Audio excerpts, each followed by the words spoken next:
Good morning! For today's video ay pupunta po tayo sa bundok. Kasama yung aking tatay, yung aking kapatid, yung aking ate pala, tapos yung pamangkin ko, tapos yung asawa ko. Hello guys! For today's video ay pupunta kami ng bundok para lumibot sa manggahan. So habang nag-iikot-ikot kami, nakakita kami ng guling-guling. Shell po siya na kinakain po sa amin sa Masbate. Masarap din siya. Pwede mo siyang lagain tsaka tanggalin sa shell, din sausaw sa suka. Pwedeng ihaw or gataan din po na medyo maanghang-anghang. Wow, sarap. Tapos, kung kaya kami nanguha niyan kasi ipapasubok ko dito sa asawa ko kasi sa kanila daw wala niyan sa Nueva Ecija. So, for the first time niya po makakain ng guling-guling, titingnan natin kung masasarapan siya. Susubukan namin, pakainin siya.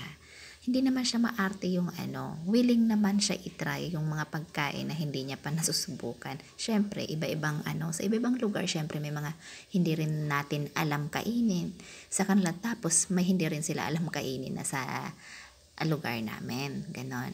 Ayan po siya, yung guling-guling na sinasabi ko sa inyo. Ganyan po yung itsura niya. Hawak-hawak ni ate. Yan. Guys, tingnan niyo.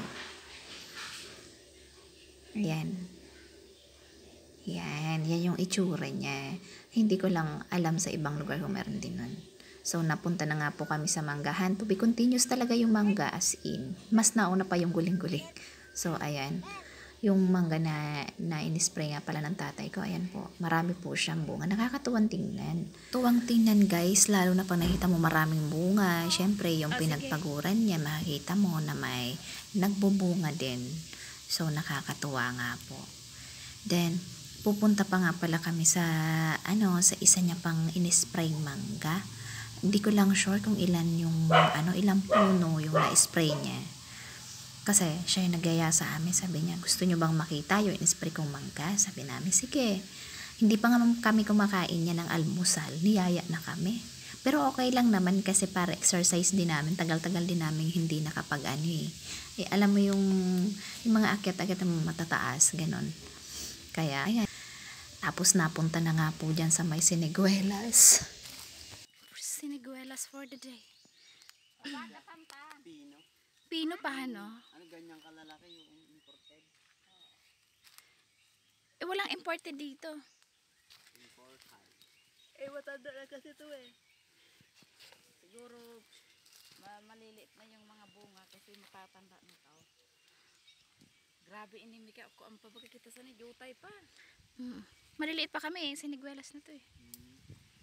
Nakunguha kayo dito. Hey! Hi! Say hi. Hi bata. Hi. Asir it ina.